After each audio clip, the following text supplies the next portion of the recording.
What's up, everybody? Welcome again to This Week in Gaming with the Slightly Salted Squad. Thanks for joining us today, June 26th, for episode 32, where we're going to be talking about Sony, Microsoft, and Nintendo teaming up, a decade of Anthem, and surprise mechanics, as well as a whole lot more. Surprise. We appreciate you watching or listening, whether it be live on twitch.tv/Slightly Salted Squad or later on YouTube or your favorite podcast network. If you haven't yet, please check us out on Twitter and Instagram for news and updates. We post when we go live, all that stuff. If you actually want to support us outside of Twitch, click those follow, subscribe buttons on whether it's a podcast or YouTube, and check us out on patreon.com/Slightly Salted Squad. Most importantly, though, if you actually want to play with us, for example, playing Overwatch with us later tonight, make sure you check out our official Discord, which you can link to from our Twitch page, twitch.tv/Slightly Salted Squad. That's enough of that. As always, I'm John at Force Inept. I'm Mike at Sregge. I'm Deion at Underdog. Still getting used to that. Not gonna lie. I was gonna say I'm still not used to it. It'll take like 10 episodes, and then it'll sink in. We'll get it. And you'll just change it again. Yeah, that'll be it. That's actually probably more likely to happen. That's probably about right. Let's see. For just kind of some housekeeping, if you will, we had Sregge himself getting his 41st platinum. Is that right? 41st platinum. 41st platinum. Congrats. Yeah, that's Thank awesome. you. Down. That's about 39 more than I have, I think. So you can check that out every Monday night, 9 p.m. Most Monday nights, 9 p.m. Eastern, with the Platinum Grind. Tomorrow night, I have Jedi Training, where I'm going to be going through some VR games. I think tomorrow night, I've finally figured out a quasi-legal way to stream the Oculus Quest. So I will probably stream in entirety Vader Immortal tomorrow night. And then Saturday morning, Underdog, are you still good for your backlog? Yes, it may be a little bit of an earlier stream where I start earlier and a little earlier. But yeah, should be working on my friend Pedro. Cool. And then on Sunday, we will be doing a squad mode. Yet to be determined, but stay tuned. Anything else you guys got before we get into the news?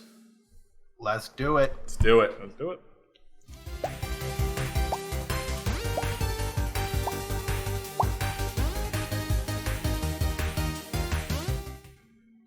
And the macros are working, finally. We're back, boys. We're back. 3 weeks later, finally fixed all my Stream Deck shit. And as always, we're going to start off with some awful Anthem news. Yeah, obviously, if you've been following us, Anthem, rocky start, and the following 4 months after that, bring us to the end of June. EA explains why it thinks Anthem struggled initially.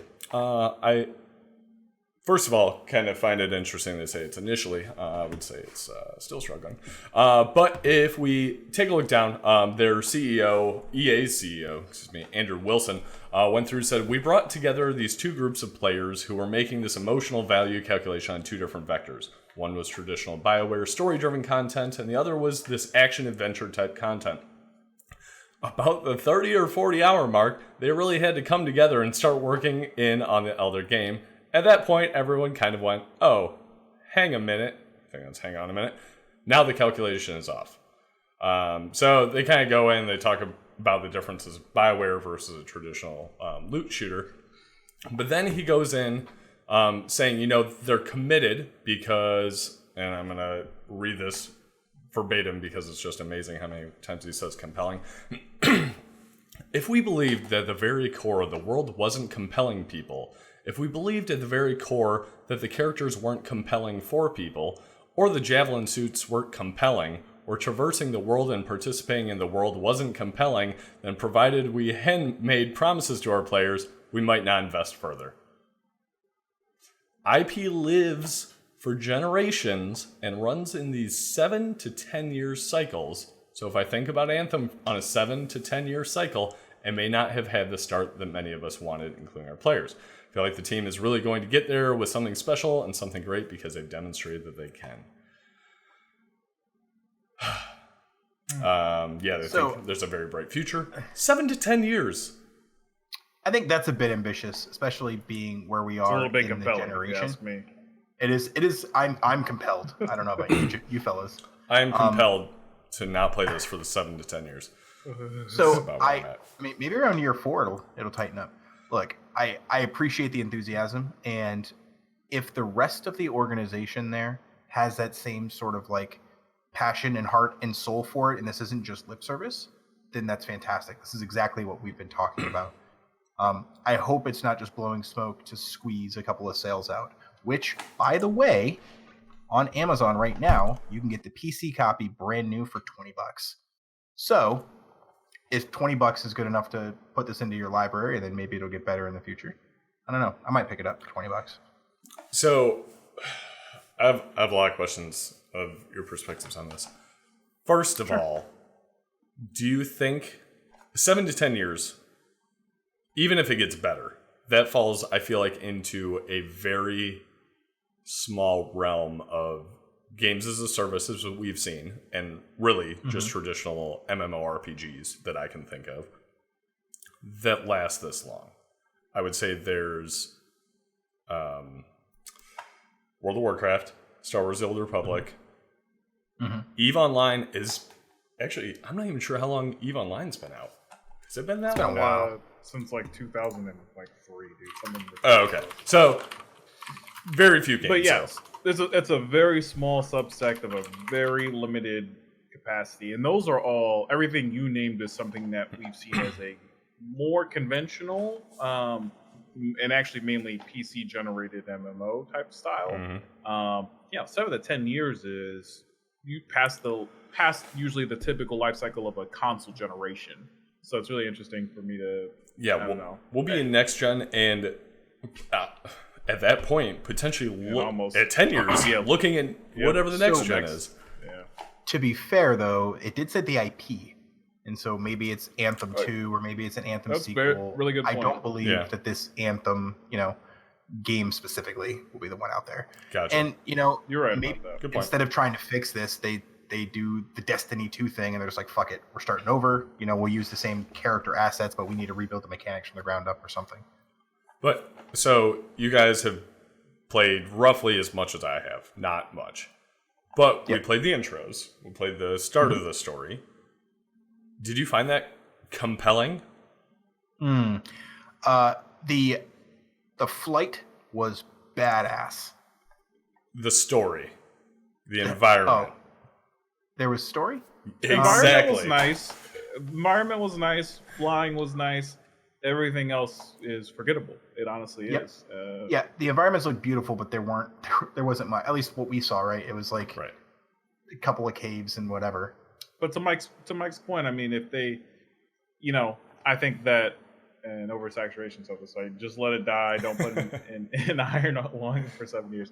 Yeah, I think when it comes to this game, I don't know how much they could do to it to even bring back just a small amount. But I don't know if you told me in a year or two that here's Anthem 2 and it does have the compelling story and it does have these things that we were waiting for and hoping for with the flying and all that stuff, I would give that a shot. So, in terms of IP, maybe you're right, Mike. Maybe that is something that they can still bring back. I think if they really want to resurrect this, if they think the actual mechanic, not even the mechanics, the story and the environments and stuff like that are compelling, I feel like BioWare needs to just take control of that and do a single player whatever, because they're not going to have that compelling story and environment in an IP the way. Granted, maybe they figure out the magic touch, but honestly, any long-term game I'm playing, I'm really not playing for the story. World of Warcraft was maybe as close as I got, and even that was more of just because the raids had a story naturally to them. I wasn't like, oh, this character wants me to go there, and I want to see how this character ends up. Like, I know some people do, but any MMO I played, it's more, even Destiny 2, Division 2, all that stuff. I don't really care. I'm the playing only one it with I did friends. that for was Star Wars. I did care about my character that's for Star Wars, but that was the only one that was like, it was really driven to be that way. Did you care at the end game? No. Yeah. So see, that's the thing. I played Star Wars: The Old Republic as a single player game, basically. Yes. Until the end game, and then I was like, okay, now it's a traditional, games as a service, MMO, whatever you want to call it, and played it with friends. But at that point, the raids didn't mean anything to me other than like, okay, let me go get loot and play with friends. Yeah, that was fair. Right. Yeah. So. And for me, like, I was looking for a Destiny type drop in, shoot 'em up sort of experience, and that was definitely not what we got. And so, right, whether they sort of remodel that or they scrap it and start all over is up to them. But they need to get it there if they want that sort of longevity out of the game. Right. Oh, Anthem. Okay. And actually, I'm going to skip over the agenda a little bit just to transition to some more EA stuff, then we'll circle back. Just because that awful Anthem tradition. But continuing along with EA phrases that even this one I'm still not sure about Anthem, like if they're just saying that or if it's just like, no, yeah, we're committed. We told you we'd be good. 2020 rolls around, they kill it. But EA loot boxes are actually surprise mechanics. They're quite ethical. This is like alternate facts. Yeah, this is real, dude. This is the alternate facts of the gaming industry. So, obviously, there's been a lot of stuff with loot boxes in the US, but really internationally as far as legislation and stuff like that. I'm blanking on... So, it's UK Parliament is putting a bill forward and all this stuff, or whatever they call them. So, EA responds with, we don't call them loot boxes, and the EA instead refers to them as surprise mechanics. And then they made a bold argument, which I kind of see for the UK market. She said, surprise mechanics are just like blind pack toys. If you go to a store that sells lots of toys and you do a search for surprise toys, what you'll find is that it's something people enjoy. They enjoy surprises. So it's something that's been part of toys for years, whether it's Kinder Eggs or Hatchimals or LOL Surprise, whatever that is. Oh my God, LOL dolls. My daughter has every one of them. Oh my God, that sounds terrifying. But basically it says, it's quite ethical and quite fun, enjoyable to people. And then it goes on to say, it's not gambling. They say, we also agree that there's evidence show that leads to gambling. And then they say, the surprise, that's fun for people. They like earning the packs, opening the packs, building the teams, trading the teams. So they're basically like, hey, it's not gambling, but it's a surprise mechanic that people are not addicted to. Enjoy. So I kind of get what they're saying, but I can tell you, I have a 4-year-old daughter. Most of you guys know that. And it's hard for us to go to the grocery store without her wanting to get some sort of blind bag, whether it's an LOL blind bag or a Disney blind bag or whatever. And for those of you guys who don't know, a blind bag, or sometimes they have blind boxes, is like you could get one of these 12 characters in this sealed bag, and you buy it, and then you open it, and you may get one of these. I think they get away with it not being gambling because they put the odds of each one on the back, which is what some of other countries have done for loot boxes specifically. But the fact that my 4-year-old... The same odds? Just curious. Because I've only had limited always. experience with it, and it's like the Disney... what are they called? The Mickey Mouse things. Which I think are the same odds. I guess I don't know specifically. So some of them are, and some of them aren't. It just depends on the make. Like there's ones like... you could have like a 1 in 17 chance for one and then a 1 in 9 chance for a different one.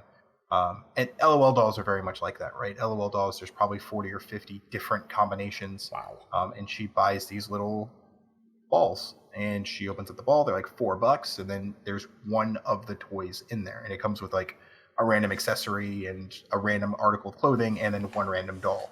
And so, but that's exactly what it is. They're tangible loot boxes. And so, I think that's a great argument by EA because I had never thought of this previously, and I've, like I just said, have even purchased some of them, but never had that kind of consideration. Mm-hmm. Well, listen, like if I was making hundreds of $1 million on this type of platform, I would say whatever I need to say to make it a valid, Right. Yep. Right. Like they are, especially through FIFA, man, they are making so much money through that, which we will talk about in the next article. I think the key difference with how EA has done it, at least compared to Fortnite and other things like that, Fortnite, I think, is more comparable to these because it is cosmetic only. It doesn't impact gameplay. It doesn't further your progression, make you better than other people, give you a competitive advantage. Whereas EA very much does. Madden Ultimate Team. I dropped a lot of money when I got super into Madden Ultimate. Well, okay. Not a lot of money comparatively to what we're about to talk about. But like $100 on Madden Ultimate Team.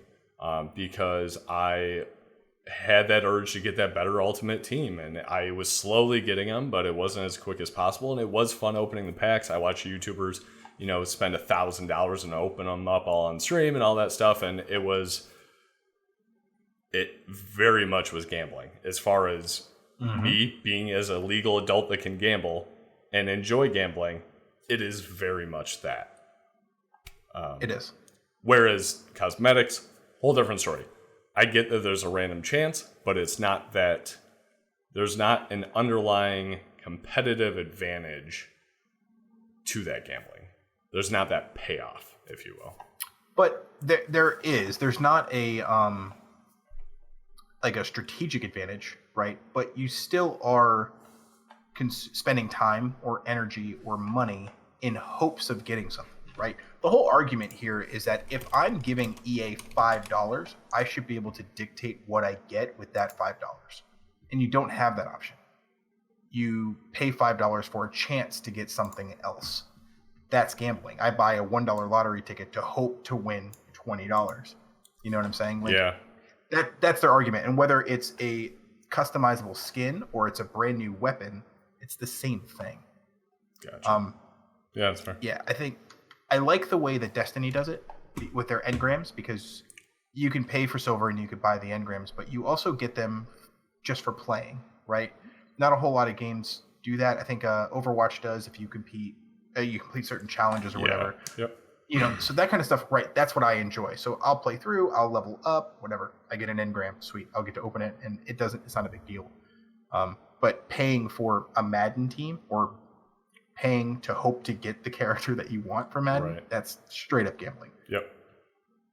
And let's see, oversaturation comments. John, how much did you dump on that Star Wars gacha?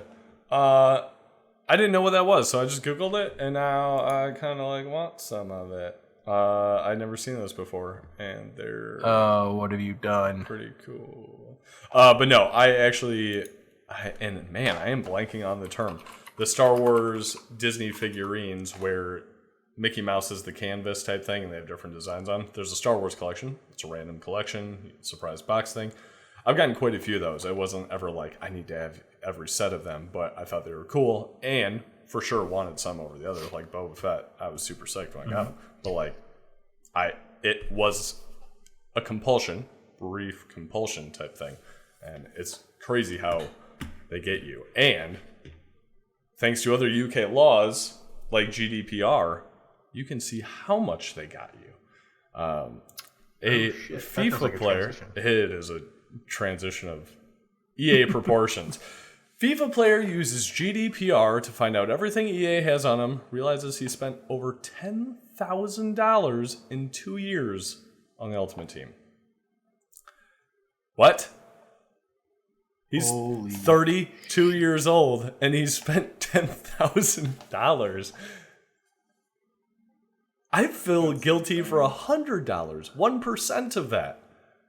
So for those of you guys who don't know, GDPR is the General Data Protection Regulation. It's a new it's a new effect that they put in over Europe and the US and I assume a few of the other first world nations, that basically gives consumers the right to request any data that any place has on you. They have to turn it over. So nobody anymore can collect your data and keep it a secret.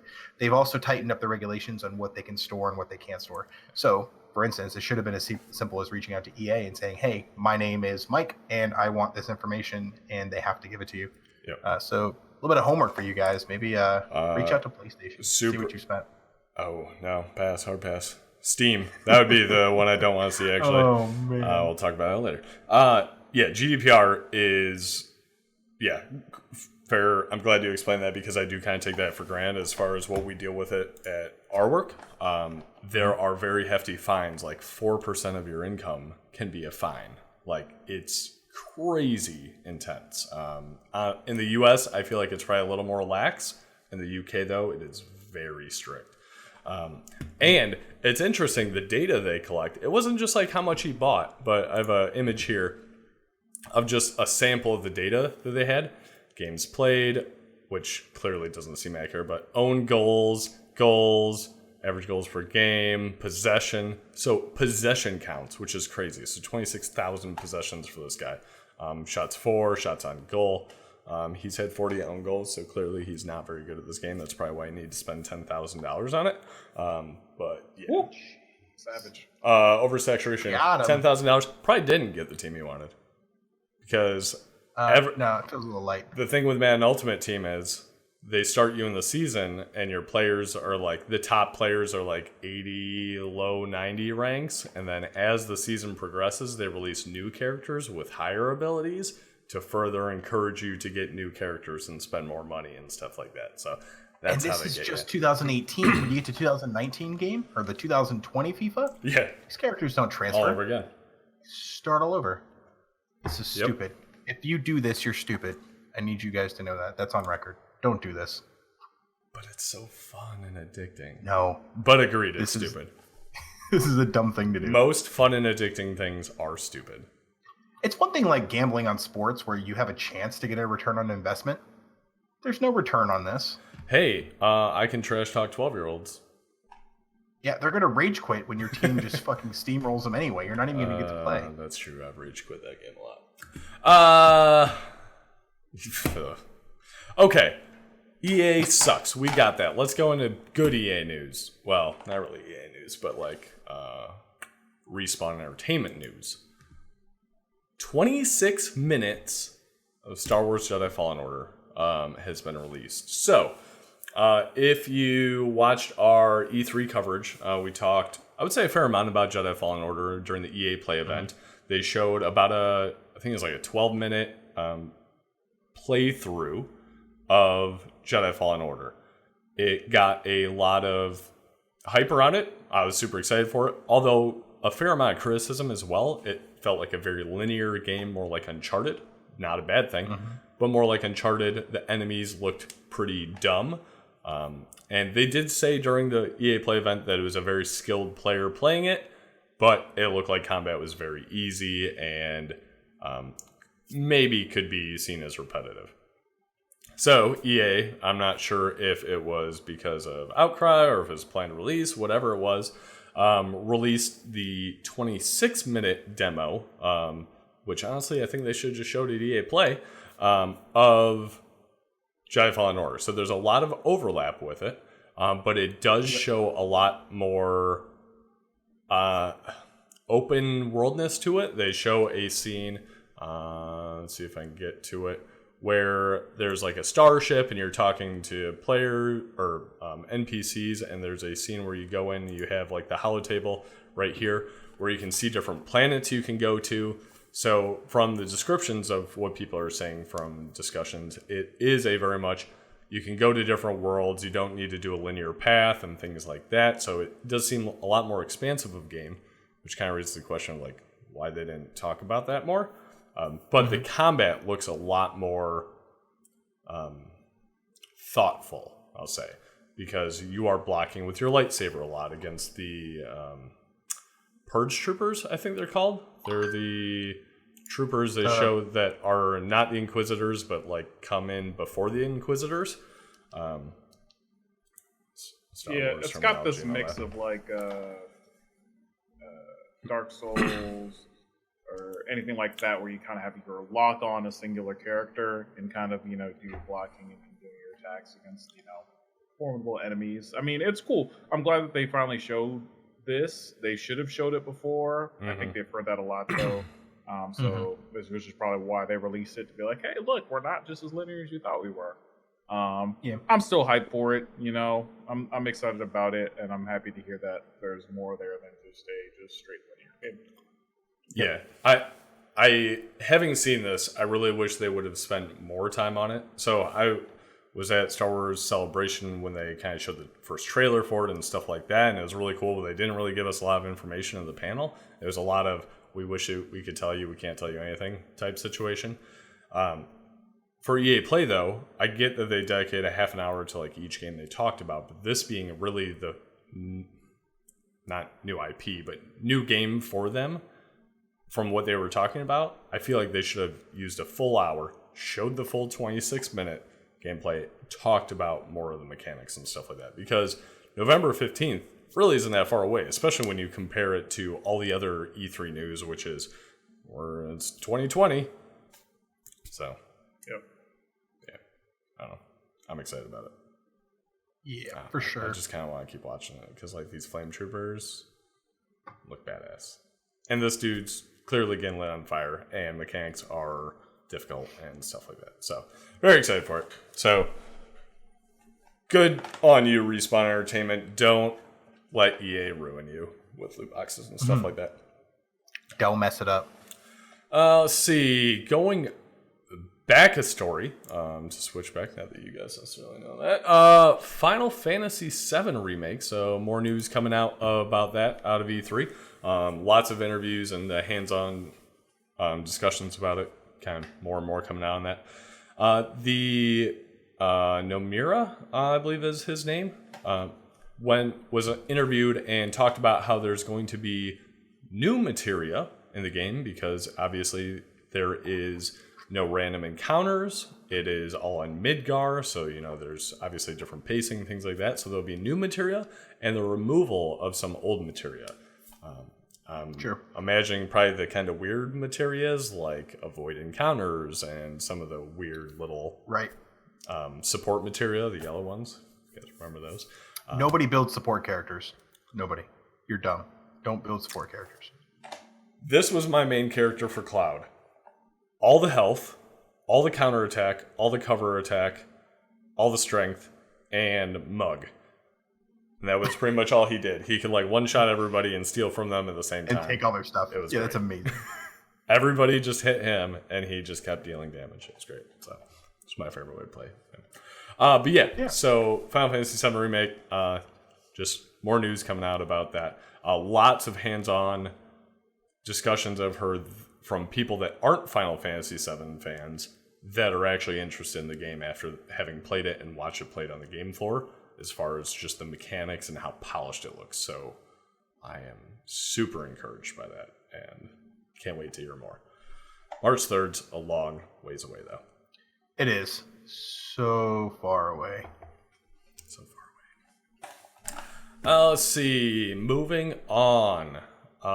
Pretty big one here coming up for the three big powers in gaming.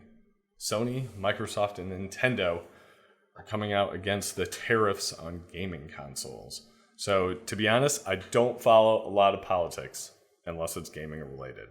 So, there are tariffs that President Donald Trump is trying to enact. I'm going to try not to get very political here at all. Enacting against China and other countries, things like that. So, a joint letter from PlayStation, Microsoft, and Nintendo said the video game console supply chain has developed in China over many years of investment by our companies and our partners.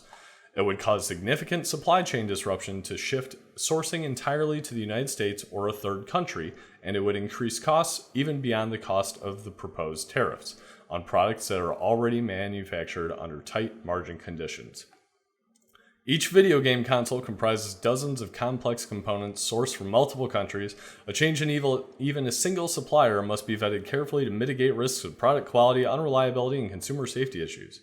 Tariffs would significantly disrupt our company's business and add significant costs that would depress sales of video game consoles and the games and services that drive the profitability of this market segment. Very in-depth article over here. Surprisingly not from Jason Schreier, which is weird. I think that's... he was busy writing literally everything else. Every single other article over at Kotaku. But yeah, kind of crazy.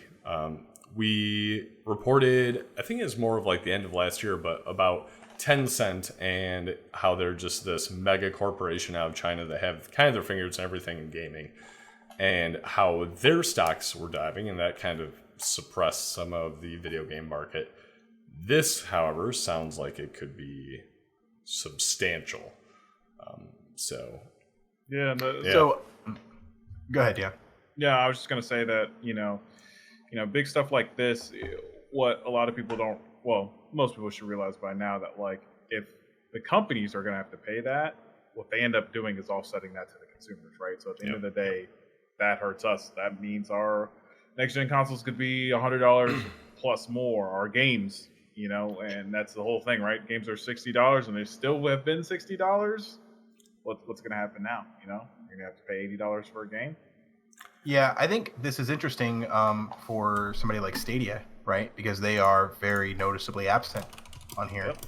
They don't have hardware, and so does that put pressure on PlayStation and Xbox if this does go through to find a way to bring their games to you in a different method, right? Like you were saying, maybe consoles are $100 more, and here a year later because they got to find another company to even make them. Yep. It is interesting. I think this is a great play, right? Because this shows, while there's a ton of playful rivalry, and I'll call it playful, between PlayStation and Xbox and Nintendo, there is a unification here, right? Because at the end of the day, whether your PC, your Xbox, your PlayStation, your Switch, your mobile, we're all gamers and we're all one community. And to have this sort of message that says, this is a problem and you need to write your congressman and you need to take action and you need to go out and vote and you need to be aware. It doesn't matter what you play, we're doing this together. I think that's very cool. Regardless of where you stand politically, one way or the other, the fact that we can all come together with a common goal is huge. And that's exactly what being a community is about. Yeah. And I mean, it's 3 huge corporations, which I'm sure it will literally take, if anything, these 3 companies to make that stance. Because, I mean, Microsoft, it's Xbox, but Microsoft, holy shit. Sony. Yeah. Well, Nintendo's Nintendo. Nintendo's Nintendo. Yeah, it's Nintendo. So pretty cool to see. Vote, write your congressman, etc. Because and I was just trying to actually Google this. How long have games been $60? Because it's basically as long as I can remember as like me paying for them. Mm-hmm. I think they were like $40, $50, I want to say, in the like early mid 90s. So they were PS2 had $40 games, if I remember right. Okay. And I think the next console generation. You don't think so, Mike? I'm trying to remember. I'm thinking at least PS3, right? So it's got to be at least. No, it's definitely from PS3 on has been $60. I'm almost positive that I just remember being GameStop buying PS2 games for $40. Yeah, these Mattel says PS2. I can't remember. Okay. Steve Medley says GameStop says $3. That's about right. Not what GameStop will pay. What we've been paying. But yeah, in any case, that's something to think about, right? I mean, the cost of hardware and the things that we've gotten have gone up, and it's been a long time since we've seen a shift. And $60 back then probably does equate to at least $70 or $80 now. So to be honest, right, media is cheap. So DVDs, Blu-rays, CDs, they're cheap. That's why the cost of the physical disc has not gone up. Right. But it's so much easier now, or it's easier now to download content than it was 5 years ago. And so if they were to add a $5 tax, right, to video games, physical copies, I would imagine most game companies are like, well, fuck that. It's digital only, and save your $5 and keep it at the $60 limit. I know I would move full digital if it was going to be cheaper to do digital, without question. Yeah, and honestly, I mean, I'm transitioning that way anyways, except for like deluxe or collector's edition stuff, really, anyways. But I think the hardware is obvious where these 3 companies are coming in and being like, whoa, this could be critical. But it is interesting because I feel like there was a slight shift maybe 2 years ago to being, here's a game at $60. you want the DLC, you want the season pass, and I would say it continued into like the beginning of this year where, okay, that's $20 extra, stuff like that. Even though it was going to be completely digital for that DLC, those expansions. Although then E3 this year, for the promises of 2020, where basically everything's free. Like everybody was like, there's no loot boxes, there's no paid DLC, there's all this stuff. So it'll be interesting to see how that kind of evens out, I guess. Yeah, maybe the subscription model is sensible. That's what we're driving everything towards. Maybe they'll keep games at that core at $60 and then just move everybody towards a subscription platform. Yeah.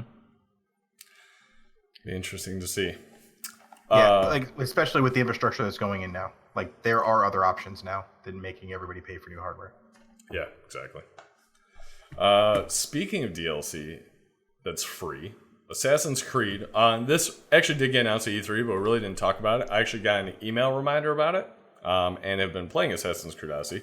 But they released a pretty cool little story creator mode, so you can actually create your own stories and let other people play them. So now that I've been playing Assassin's Creed, I can see all these little blue icons. I can turn them off if I want for user created stories, and there's like a voting system to get them more popular and stuff. So pretty cool. Check it out. I haven't played with it yet, but it is a very cool mechanic that they didn't need to add and added for free. So good on you, Ubisoft. I'm trying to figure out if you've seen what people have been doing with this yet. No, I can only imagine a lot of relationships. I mean, right. So people are creative, right? So a lot of them have been like recreating movie scenes or other game scenes or things like that, and the way that they kind of place characters and they name them to be what they are or whatever. That's super cool. But my favorite thing is because the gamer community can be incredibly hostile or extremely cool.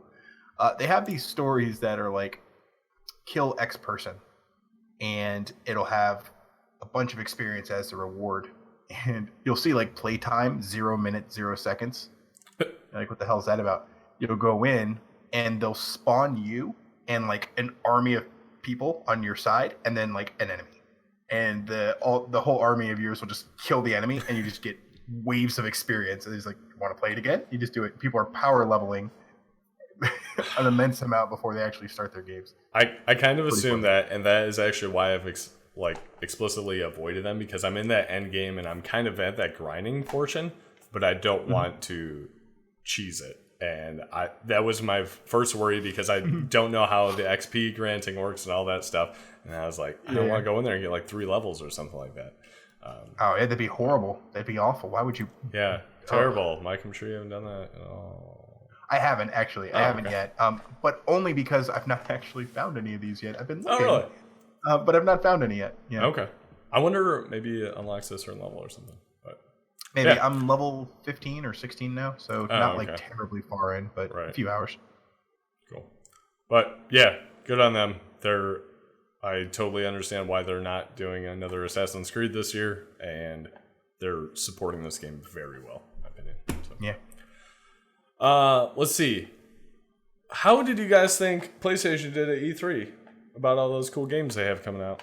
You hear anything about any of those?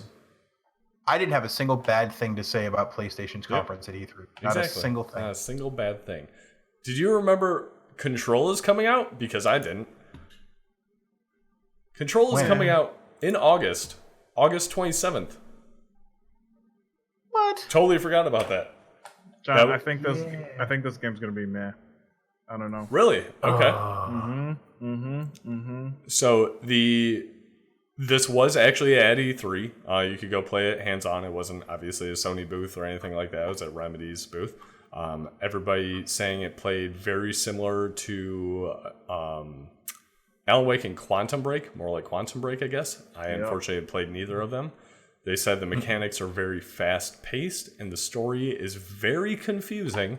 But they said that adds kind of a charm to it of trying to figure it out, because even your character, it sounds like, has secrets or something that isn't necessarily being said. So what if David Lynch directed Die Hard? That is awesome. That's a movie I would watch. I want to play this now. So why do you think it's going to be meh? Quantum Break did okay. It had a lot of hype around it as well. A lot of like bigger actors that were involved in it, and I just get the same vibes. I think it did like 77% on Metacritic.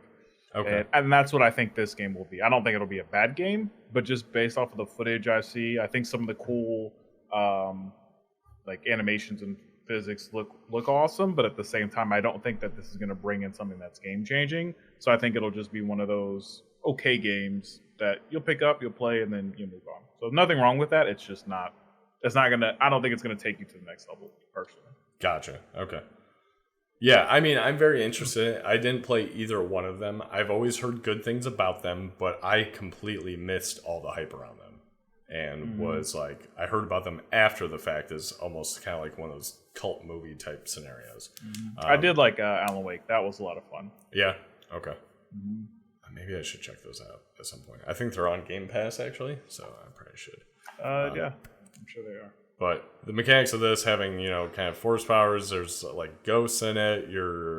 There's talk in here about it's like a gun that can sort of morph into different type of guns and stuff like that. So it just sounds real off the wall. And obviously looking at this level, it's all psychedelic and who knows. Oh yeah, there you go. The gun shifting right there to different types of guns. So I'm curious to play it, but it took me by surprise because E3 2018, I remember seeing that at the Sony conference and being like, oh my God, like I'm really interested in this game. I want to check it out. And then not having PlayStation at E3 2019 this completely went under the radar for me. Yeah. So, yeah, August 27th, 2 months away. We'll see how it does. That's leading into quite a few big games, though, obviously, in September with Borderlands 3. Then Modern Warfare, I think it's October. I'm probably wrong on that one. But let's see. Speaking of games coming out soon, Super Mario Maker 2 comes out this Friday, June 28th. Nope. Is that Thursday? Friday, June 28th. I don't know what day it is. It's been a week. Metacritic reviews are in 89 based on 52 critics. Yeah. All positive reviews. Obviously not, all hundreds or anything like that, but pretty cool. So, Something like this game had everything, dude. Like I can't think of what else you would need from a Mario Maker. So slopes, apparently that's all you need. I don't know what the big deal with slopes is, but that's what everybody was freaking out about when they first showed the trailer for it. So, but yeah. So I talked about this a while ago after one of the Nintendo Directs, and I was like interested in this game, but then the Nintendo Direct happened, and they just went like frame by frame with some new mechanic and new functionality just packing in as far as the old styles, the new 3D styles. There's light, there's day, there's different settings you can do and switches. You can do cooperative, you can do competitive, you can do map trials and stuff like that, and tons of different gameplay mechanics. So I'm very excited to pick this up, and I probably won't be great at creating levels. I kind of realize that, but playing other levels and doing squad modes with this, very excited for. It's probably not this Sunday because Underdog can't make it, but maybe that following. I'll be in New York. Okay, that's all I had to do. Probably playing Pedro, my friend Pedro. Concrete jungles where dreams are made. Terrible. These with toes with Alan Wake all caps shout out there. Also shout out to Adev. Shout out to Alan Wake. What up, Adev? Yeah, we should get Underdog on Twitch things, I think. That should be one of the squad modes. I won't sing, but we can just watch Underdog. Oh, dude, I'll sing all day long. In fact, Disney Sing for the PlayStation 3 is on my Platinum Trophy list. Oh, boy. Don't Tune in mind for if I that. Back to Super Mario Maker, please. Yeah, excited for this game. Very excited for squad modes.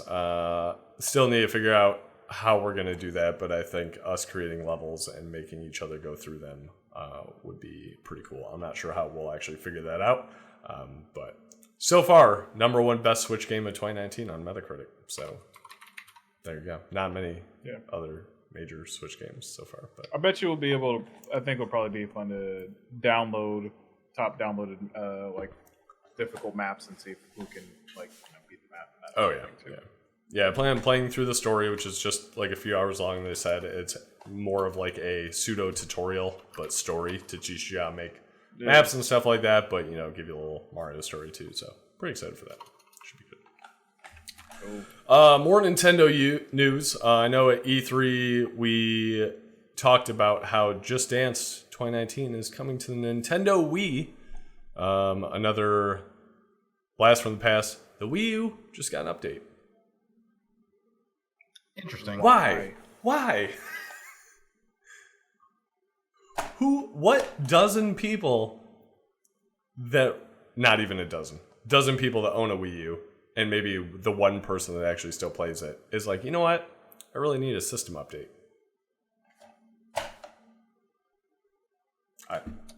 Maybe they found a bug or something. Maybe they found some bad thing that they were like, you know what? Let's just patch that just in case.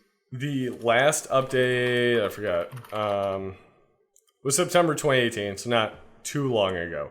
But yeah, the major feature edition was in 2014 was the last one. So yeah, wow, insane.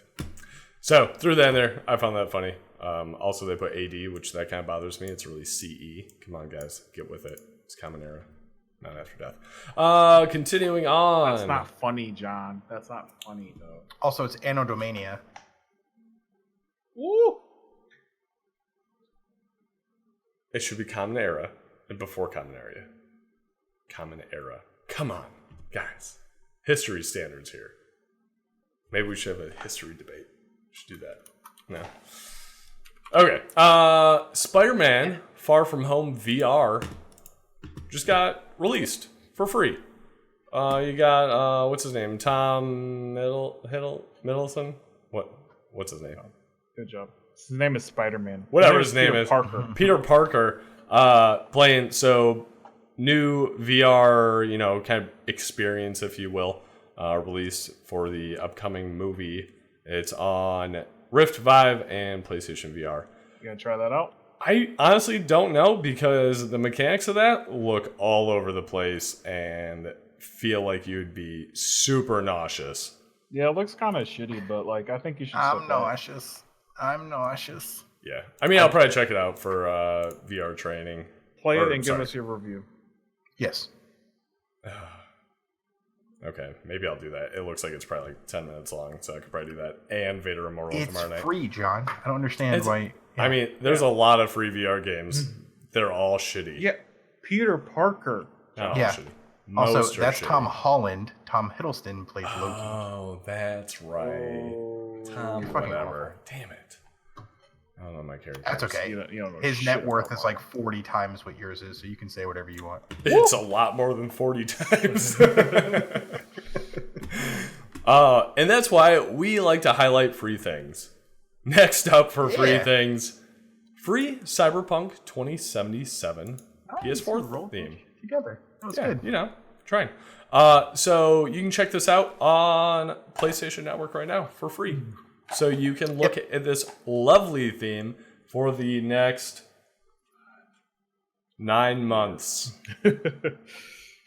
Yeah. But it's legit. Yeah, you're going to be sick of Final Fantasy by the time this game comes out. That's how long you have. No, that's not the case. I don't know. You have 40 days. I'll be about 90 hours into that game by then. Yeah, I won't be sick of it, though. You'll be sick of us talking about it by then. There'll be 4 This Week in Gaming where we're going to just talk all about Final Fantasy VII in those weeks. And the Platinum grind at 370 hours to get the Platinum, I'm sure. I don't know. That might have to be a race. Is that a challenge? I'm gonna have to think about that because you heard it here first, ladies and gentlemen. The first official Slightly Salted Squad challenge. Actually, I'm gonna look something up and stall real quick here. Trying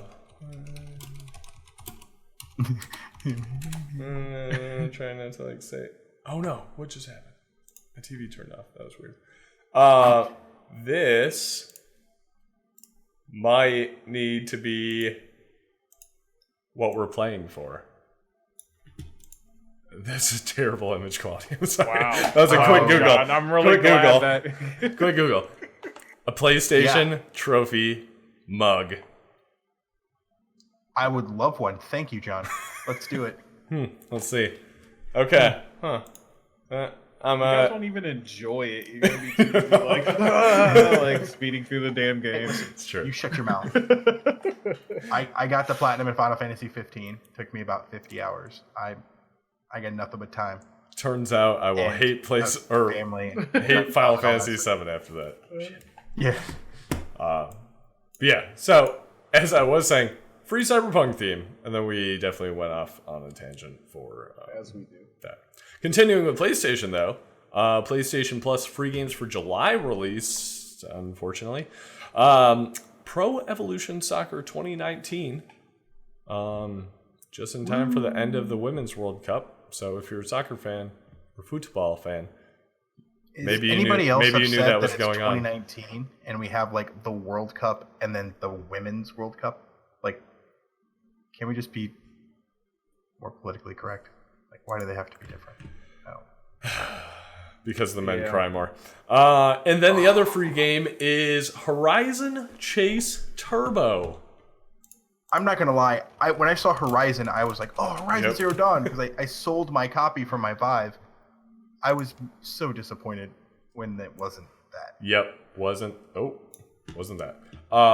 Yeah. So even like hearing the name, I was thinking more of like a Forza type game. And then you watch the actual gameplay video of it, and it's not that at all. It's like bad cartoony graphics, but not supported by like cool theming or anything like that. It's just bad cartoony graphics. It's Cruisin' USA. Honestly, it looks like a somewhat upscaled version of that, and not even that much upscaled. If you double tap the gas pedal, you'll do a wheelie. I love that mechanic. That was the best. But yeah, so July. Great, can't wait. Yeah, thanks, PlayStation. Yeah. Just throw us a VR game. Jesus. Come on. There are 31 cars, though. Maybe we can do these as squad modes. Both of these. Pro Evolution Soccer and this. Man. And I'll just hate it. And no one will watch it. Continuing on to better, terrible news. Oh, actually, sorry. Not to that yet. Rebel Galaxy, as a reminder, is free on the Epic Games Store through tomorrow, June 27th. So if you're watching this later, sorry, you missed it. Rebel Galaxy, just add it to your library. Even if you don't ever play it, just at least add it to your library. Just do that thing. Go over to Epic Games Store. It's free. No strings attached. Starting June 27th and going through July 4th, however, is the last day of June, which seems very appropriate. Yeah. So that's a game that I'll probably never play, but I'll add it to my library. And what's that? $10 says that woman's name is June and she's gonna die, and they're spending their time together before she dies. Yeah. Seems like she's already dying because she doesn't have a mouth or eyes. Maybe she's like a that's fair. Yeah, I don't know. It's a zombie game? And then the amazing, terrible news. Steam Summer Sales upon us. You haven't noticed? It started yesterday, June 25th, and goes through July 9th. The Grand Prix Summer Sale. They're super complicated.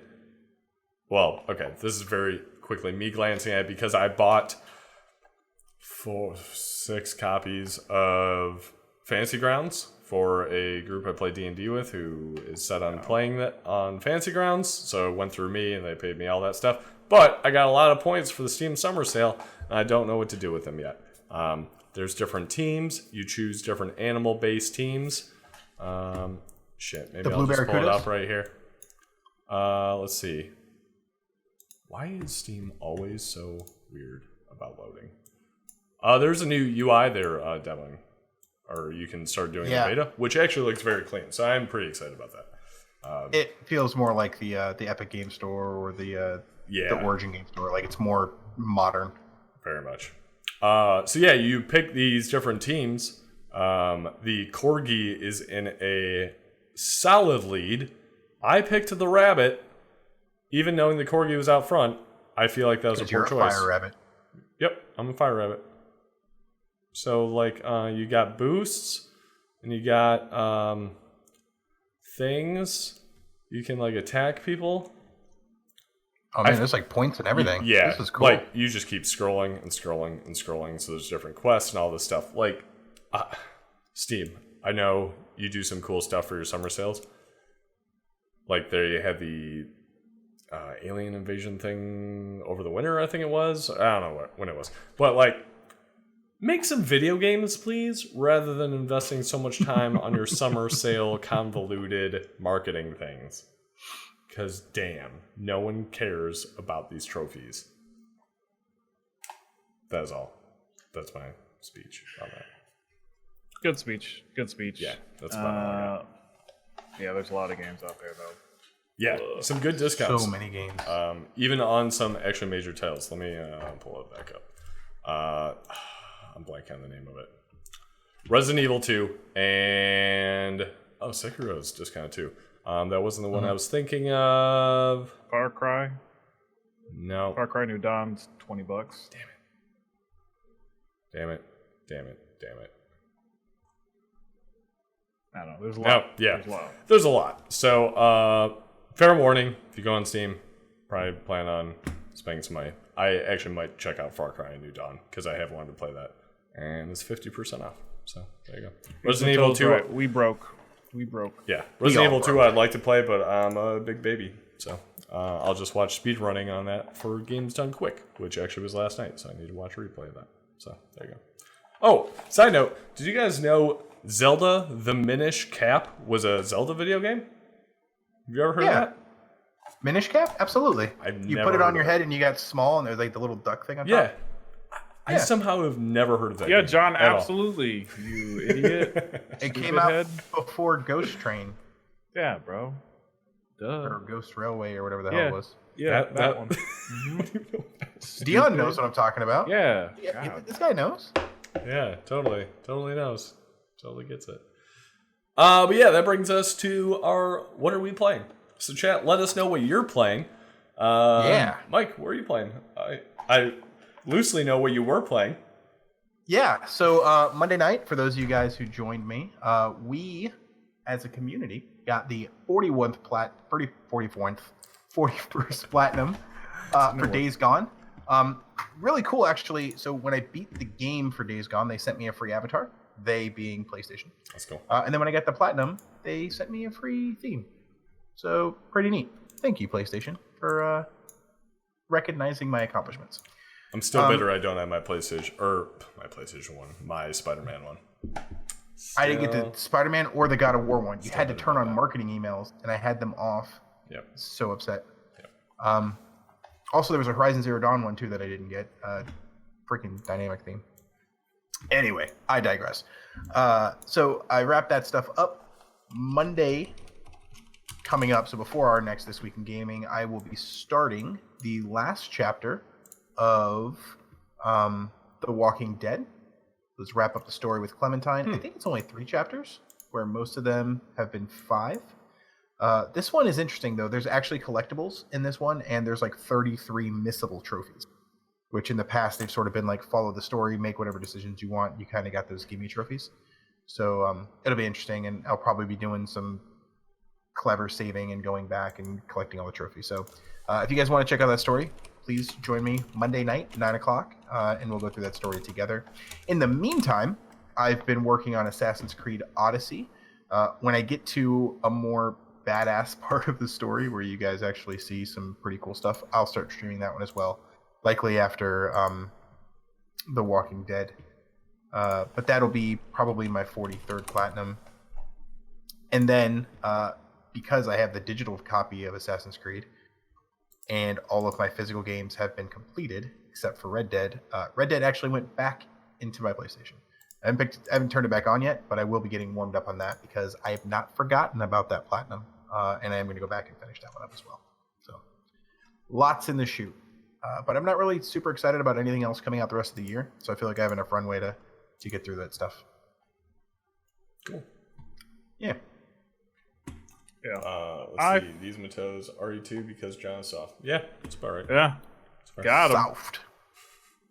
Listen, if these Matos is in the dark of the night playing Resident Evil, I feel like you could too. I mean, I kind of let that guy one up you. You have to live with the fact that these Matos. He's into horror movies though, so I feel like.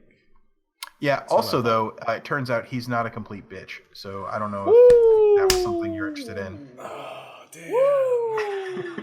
hurts right here. But yeah, we all saw the Resident Evil 7 playthrough. We did. Yeah. No. Yeah. All of us bitches. Yeah. To be fair, I haven't played Resident Evil 2 either, so we're good. Underdog. What you got? Yes. I have been playing my friend Pedro, which has been a lot of fun.